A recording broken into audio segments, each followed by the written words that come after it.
Deixa eu ver se tá gravando isso aqui, tá? Marcos 6,30, tá? Vou ler ali o relato, então. Os apóstolos reuniram-se a Jesus e lhe relataram tudo o que tinham feito e ensinado. Havia muita gente indo e vindo, ao ponto de eles não terem tempo para comer.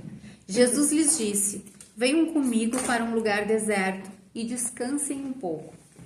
Então, eles se afastaram num barco para um lugar deserto. Mas muitos dos que os viram retirar-se, tendo-os reconhecido, correram a pé de todas as cidades e chegaram lá antes deles. Quando Jesus saiu do barco e viu uma grande multidão, teve compaixão deles, porque eram como ovelhas sem pastor. Então começou a ensinar-lhes muitas coisas. Já era tarde e por isso os seus discípulos aproximaram-se dele e disseram: este é um lugar deserto e já é tarde. Manda embora o povo para que possa ir aos campos e povoados vizinhos comprar algo para comer. Ele, porém, respondeu: deem-lhes vocês algo para comer. Eles lhe disseram: isso exigiria 200 denários. Devemos gastar tanto dinheiro em pão e dar-lhes de comer? Perguntou ele: quantos pães vocês têm? Verifiquem. Quando ficaram sabendo, disseram: 5 pães e 2 peixes. Então Jesus ordenou que fizessem todo o povo assentar-se em grupos na grama verde. Assim, eles se assentaram em grupos de 100 e de 50. Tomando os 5 pães e os 2 peixes, e olhando para o céu, deu graças e partiu os pães. Em seguida, entregou-os aos seus discípulos para que os servissem ao povo. E também dividiu os 2 peixes entre todos eles. Todos comeram e ficaram satisfeitos. E os discípulos recolheram 12 cestos cheios de pedaços de pão e de peixe. Os que comeram foram 5 mil homens, que a gente já fez o cálculo, provavelmente entre 20 e 25 mil pessoas, tá? Então, em todos os evangelhos fala o número 5 mil homens. Mas aqui a gente consegue ver uma outra perspectiva que Marcos nos dá. O que tinha acontecido se a gente estivesse seguindo o evangelho de Marcos? A gente entenderia melhor algumas outras coisas que aconteceram no meio que João não conta. Porque João, ele é o último evangelho a ser escrito. Então, ele já sabe que os outros evangelhos já relataram outras coisas. Ele foca no principal, no foco dele, que é provar que Jesus é Deus, ok? Então, ele pega alguns milagres de Jesus e cita eles em detalhes. Mas aqui em Marcos a gente consegue ver um contexto melhor. Jesus, na verdade, tinha enviado os discípulos dele. Tá lá no versículo 30, tá? Aqui eles já estão sendo chamados de apóstolos, né? Olha só, versículo 30. Os apóstolos reuniram-se a Jesus e lhe relataram tudo o que tinham feito e ensinado. Então, Jesus tinha enviado os apóstolos, os 12, para uma missão, certo? De fazer milagres e de ensinar sobre o evangelho. Então, quando eles voltam, e daí eles estavam no meio daquilo tudo, diz que eles não tinham tempo nem para comer, certo? E quando eles voltam, Jesus diz ali no 31, ó: venham comigo para um lugar deserto e descansem um pouco. Ou seja, os apóstolos estavam exaustos, estavam cansados, ok? Então, é nesse momento que Jesus diz: vamos para um lugar deserto. Daí eles planejam ir para um lugar deserto, só que a multidão percebe que eles estão indo de barco e vai caminhando, segue eles. Quando eles chegam lá, a multidão já está lá, tá? E daí o que Jesus faz? Olha só. Versículo 34. Quando Jesus saiu do barco e viu uma grande multidão, teve compaixão deles. Ou seja, eles estavam exaustos, tá? Mas Jesus teve compaixão, porque eram como ovelhas sem pastor. Era um bando de gente desesperada atrás de Jesus, né? Sabendo que ele fazia curas e que ele ia resolver os problemas deles. Então, Jesus... continua ali. Então começou a ensinar-lhes muitas coisas. Ou seja, Jesus não fazia só milagres. A gente precisa entender isso. A parte mais importante do que os milagres era o ensino de Jesus, ok? Foi a mensagem que Jesus veio trazer. Os milagres, eles confirmavam a divindade dele, que ele era Deus. Era para isso que serviam os milagres. Mas Jesus estava ensinando eles. E daí começou a anoitecer, como diz no versículo 35, já era tarde. E os discípulos mesmo tomaram a iniciativa. É melhor a gente deixar esse povo ir buscar comida, porque estão aí atrás da gente, estão sem comida, né? E já tá de noite, imagina 25 mil pessoas que vão arrumar comida. Então que surge toda a questão dos 5 pães, ok? E dos 2 peixes. Agora vamos voltar lá para João, onde a gente estava. 6. João 6, exatamente, a gente está ali.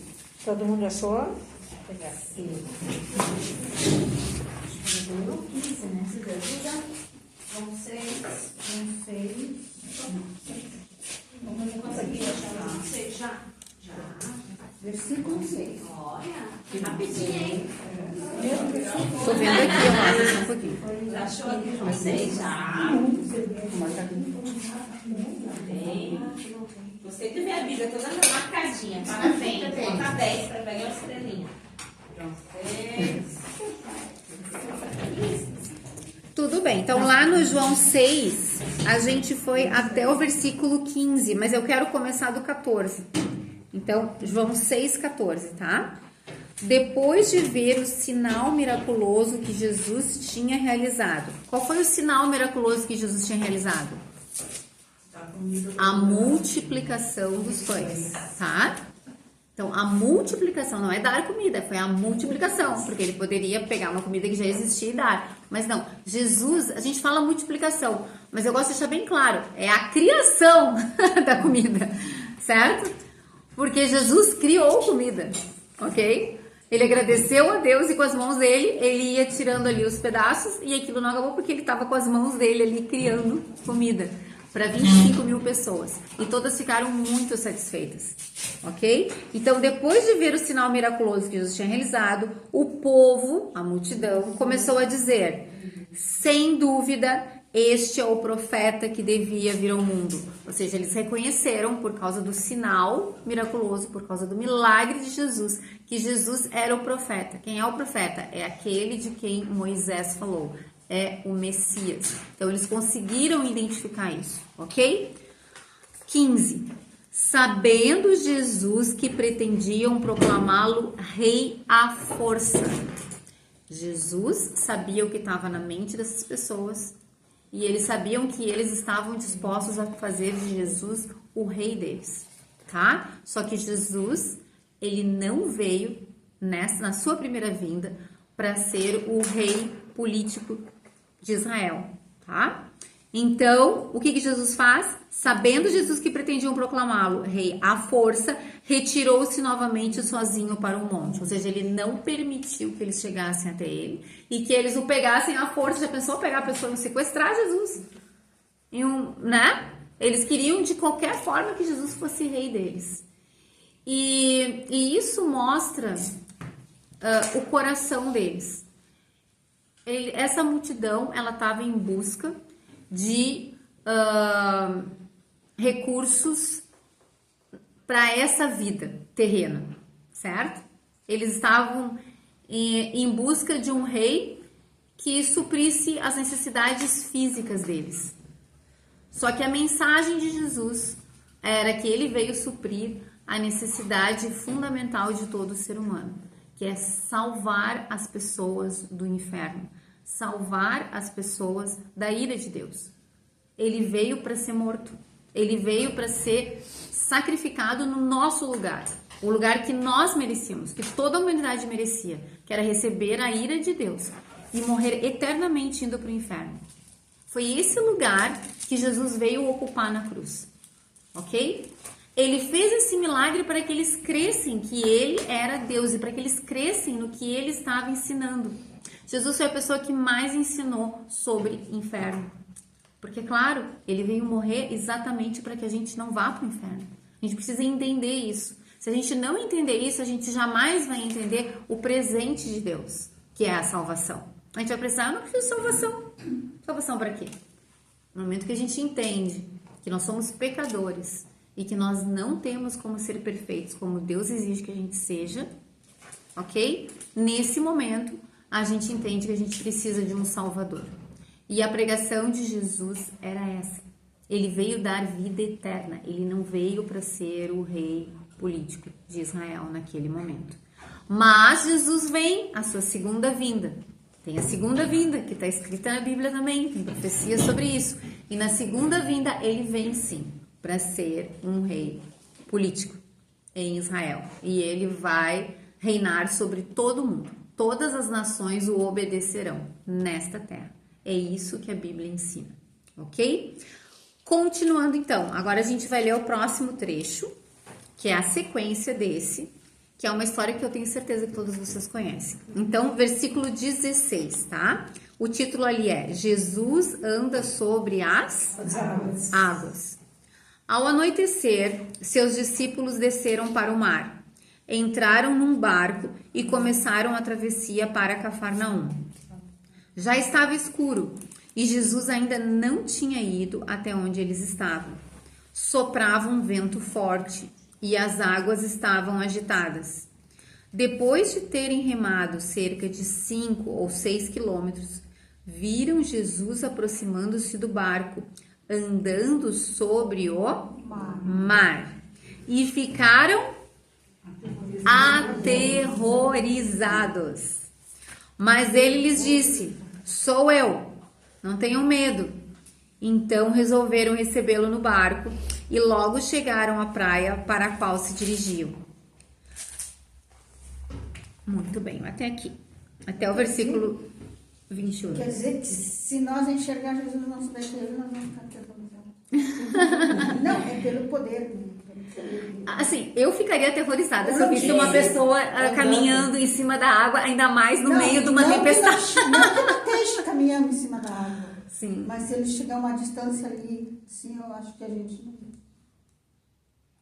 Sim. Pode ser.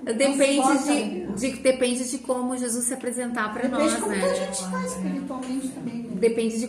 Depende de como ele se apresentar para nós, porque a Bíblia, esse Porque ponto... ele veio de surpresa para eles, né? Sim, mas o ponto principal ali, era Jesus. Jesus era homem, certo? Ele era um homem, ele não veio assim como um anjo, com asas, com olhos de fogo. Ele não veio nada assim, era um homem, certo? Não é como a imagem de Jesus que aparece para João lá em Apocalipse, tá? Que é aterrorizante, tá? Não é essa imagem. Jesus, ele veio no corpo que ele estava, o corpo que ele tinha e que ele tem até hoje, né? Então, aquele corpo ali dele, ele estava ali caminhando sobre as águas. O que aterrorizou eles? Foi ver Jesus caminhando sobre as águas. Eles já tinham visto Mas Jesus... a princípio, um comecinho assim, eles não sabiam que era Jesus. A Bíblia diz que eles reconheceram que era ele, né? Reconheceram ele, mas eles não tinham certeza, porque essa mesma história, ela é contada, olha lá, ó, em Mateus e em Marcos. Então, isso aqui é o tema de casa para a próxima aula. Quero que vocês leiam essa história em Mateus e em Marcos, que vai contar mais detalhes. Vocês lembram? Eu já vou dar um spoiler. Eu já vou adiantar para vocês aí o que tem lá, tá? Mas vocês lembram que nessa história que Pedro, ele vê Jesus e ele diz para Jesus: mestre, se for tu, permite que eu vá até aí. Lembra? E daí Pedro sai do barco e caminha sobre as águas. Vocês lembram dessa história? Sim, mas ele afunda. Não, depois ele afunda, ele caminha, ele dá alguns passos, quando ele se dá conta do vento e ele começa a ter medo, daí ele afunda, mas no início ele caminha. Ele parou de olhar para Jesus, né? Depois vocês vão ler, tá? Então aqui, depois vocês vão ler, a gente vai comentar na próxima aula, ok? Se nós parar de olhar para Jesus, nós vamos afundar também. Sim, a gente precisa estar sempre... É que às vezes a gente está... Não dobra até a casa. A gente precisa estar sempre firmado em Jesus. Mas assim, ó, essa pergunta da Rosa é muito importante, né? Se a gente não olhar para Jesus, a gente vai afundar? De certa forma, sim. Mas a Bíblia, em vários livros, e principalmente no livro de Romanos, deixa muito claro que quem nos sustenta, que quem nos segura no caminho é o próprio Jesus. Se não fosse por Jesus, nós não permaneceríamos na fé. A prova de que nós somos verdadeiros discípulos é que nós perseveramos. E quem nos mantém na graça de Deus, ok? É o próprio Jesus, porque ele é nosso advogado perante o Pai. E é ele que cuida de nós. E a gente vai continuar lendo esse texto aqui, que é riquíssimo. E ele vai falar ali mais tarde, ele vai dizer assim: Pai, tu me deste essas ovelhas e eu não vou perder nenhuma delas, né? Eu vou cuidar de todas elas. Então, todas as pessoas que Deus Pai der para Deus Filho, ele vai manter todas essas pessoas, ok? Mas, sim, o que vai acontecer com o verdadeiro discípulo? Talvez ele vai se distrair um pouco, vai olhar para as circunstâncias e vai se perder no caminho, né? Mas o que o verdadeiro discípulo faz? Quando ele vê que ele está se perdendo, o que ele faz? Ele corre de volta para quem? Para Jesus, certo? Se tu vê que tu tá caindo, o que tu vai fazer? Tu vai continuar caindo? Não.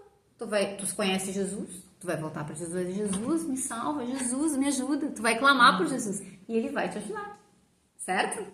Então, a prova que tu é um verdadeiro discípulo é que se tu deixar de olhar para Jesus, se tu começar a cair, tu vai clamar por ele e ele vai te segurar e ele vai te manter, ok? Essa é a prova que tu é um verdadeiro discípulo de Jesus. Então, essa história aqui, a história de que Pedro anda sobre as águas, ela acontece imediatamente depois, na noite, que houve a primeira multiplicação dos pães. Vocês sabiam disso? Interessante, né? Aproximadamente.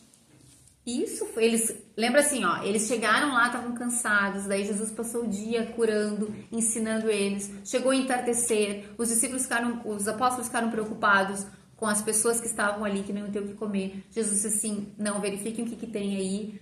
Daí eles chegaram, tem 2 peixes, tem 5 pães. Jesus deu graças, multiplicou, deu comida para eles. Daí já era de noite. Jesus despachou os apóstolos num barco e Jesus foi se retirar para um monte, porque ele sabia que eles queriam fazer dele rei à força, tá? Daí os apóstolos estão no barco, mas Jesus não está no barco, ele está em cima do monte, ok? Mas Jesus, se vocês forem ler depois os outros evangelhos, vocês vão ver. Jesus, do lugar onde ele estava, ele viu o barco deles, viu que eles estavam no meio de uma tempestade. E Jesus saiu do monte, foi caminhando sobre as águas e encontrou com eles no barco. Quando Jesus chegou lá, eles ficaram aterrorizados, pensaram que era um fantasma, diz isso nos outros evangelhos, certo? E Pedro pergunta para Jesus: se é tu mesmo, né? Então ordena que eu vá até aí. Então ele vai, e daí ele caminha sobre as águas. Aí depois ele olha o vento e tudo mais, a tempestade, se assusta, começa a afundar, diz: Senhor, salva-me. Jesus pega ele e os dois caminham, voltam para o barco de novo. Quando eles entram no barco, se vocês forem ler os outros evangelhos, eu não vou abrir aqui para a gente não perder muito tempo, mas eu quero que vocês leiam depois em casa, tá? Vocês vão ver que os apóstolos o adoraram, porque eles viram: uau, esse verdadeiramente é Deus. Quem tem o poder de controlar uma tempestade? Quem tem o poder de andar sobre as águas? Então eles adoraram Jesus. A gente só adora a Deus, certo? Eu não vou adorar um filho, eu não vou adorar um presidente, eu não vou adorar um professor, certo? Eu só adoro a Deus, só Deus é digno de adoração. Eles adoraram Jesus e Jesus não rejeitou a adoração deles. É mais um ponto importante para provar que Jesus é Deus, porque ele aceitou a adoração. Em outras partes da Bíblia, a gente vê anjos que trazem mensagens, principalmente, por exemplo, vou dar um exemplo, em Apocalipse, um anjo traz a mensagem para João, revelando as coisas que vão acontecer no futuro. E no final, João se prostra para adorar esse anjo. E ele diz assim: não me adora, eu sou um servo igual a ti, porque ele é um anjo. Anjos não merecem adoração, certo? Eles não são anjos, são servos de Deus, assim como nós, ok? Então, se Jesus aceita a adoração deles, é porque Jesus é o próprio Deus. Jesus jamais recriminou toda vez que eles adoraram Jesus. E tudo isso acontece aqui. A gente não enxerga todos esses detalhes aqui porque em João não está detalhado. mas depois vocês vão ler nos outros evangelhos e vocês vão se dar conta de todas essas coisas que eu tô falando para vocês. Vamos ver aqui se faltou alguma coisa.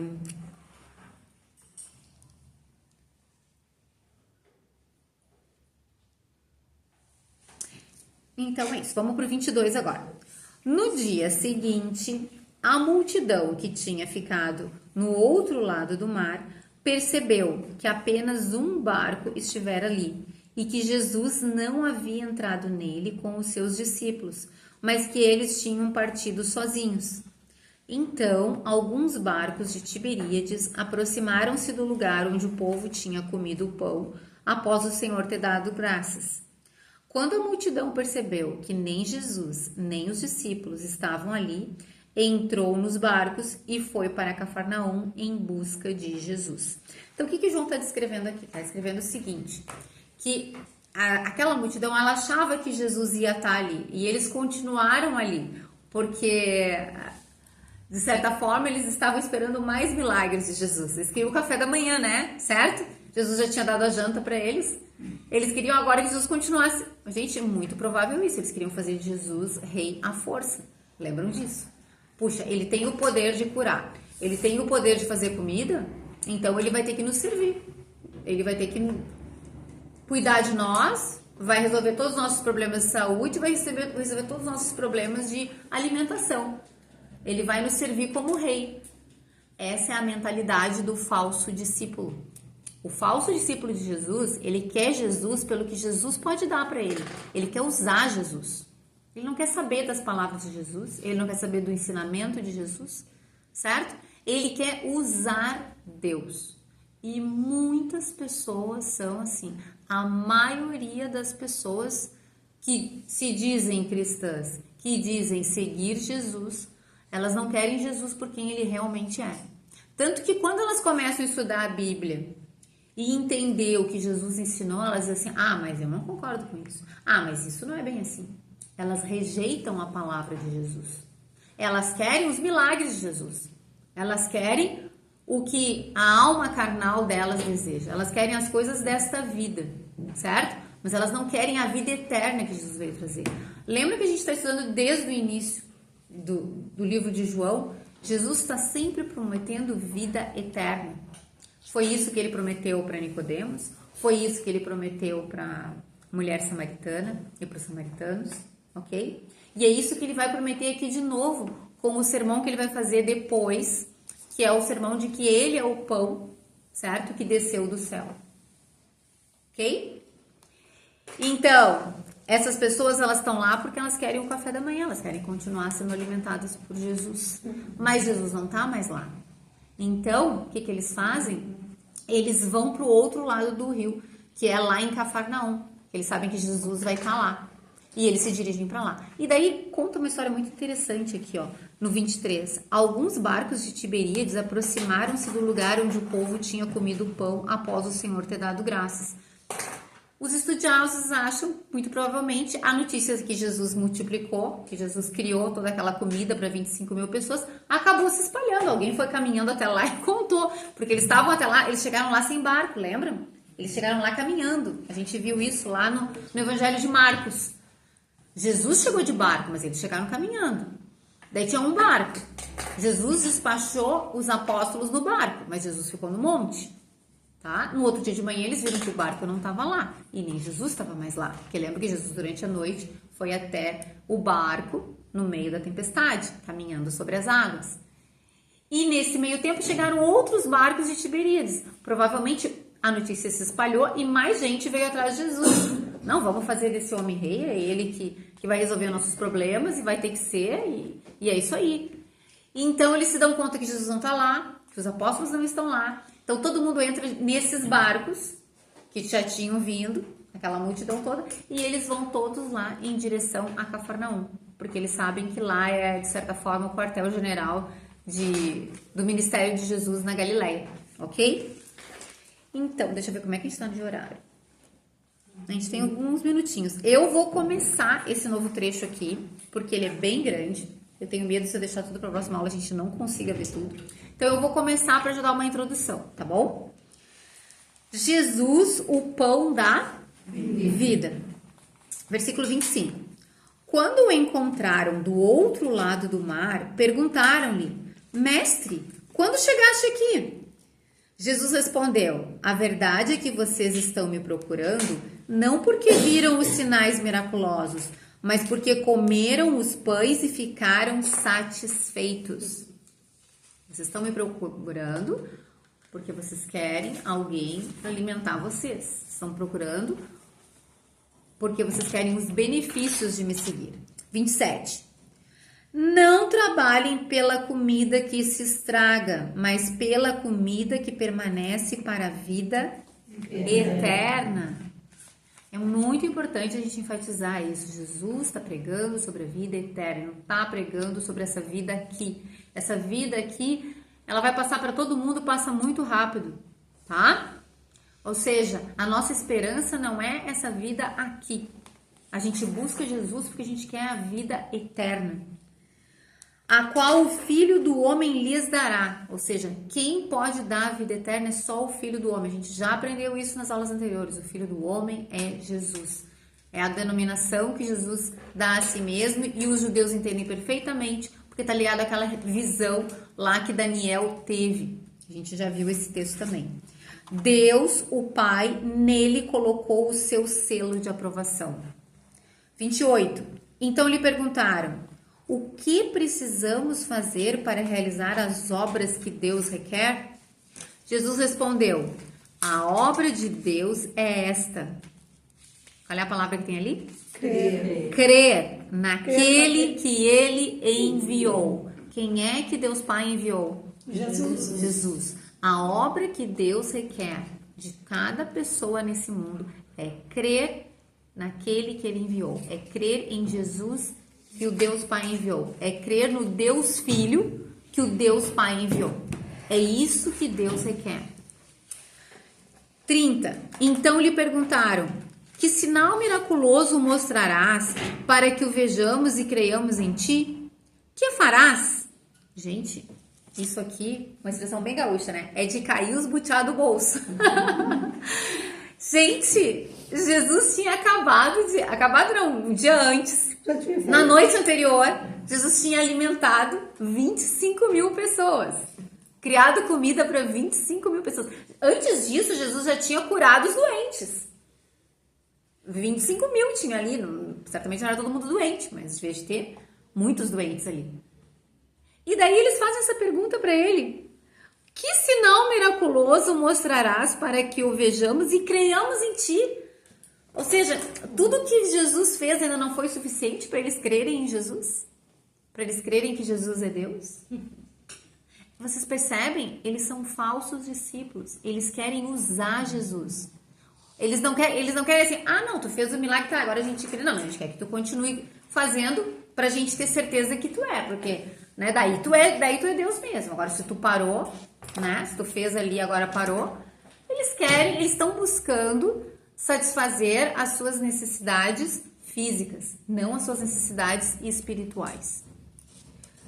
31. Os nossos antepassados comeram o maná no deserto, como está escrito: ele lhes deu a comer pão dos céus. Isso a gente falou na aula passada. Quem é que lembra o que é o maná? O maná era aquela comida que Deus deu para o povo de Israel quando eles estavam lá no deserto. E era mais de 1,5 milhão de pessoas. Os cálculos que a gente tem, tá? E Deus alimentou essas pessoas com maná durante muitos anos. Vinha maná todos os dias caía maná. Na sexta-feira caía dobrado para eles não terem que recolher no sábado, tá? Porque Israel tinha uma aliança com Deus de guardar o sábado, tá? Era um sinal entre eles.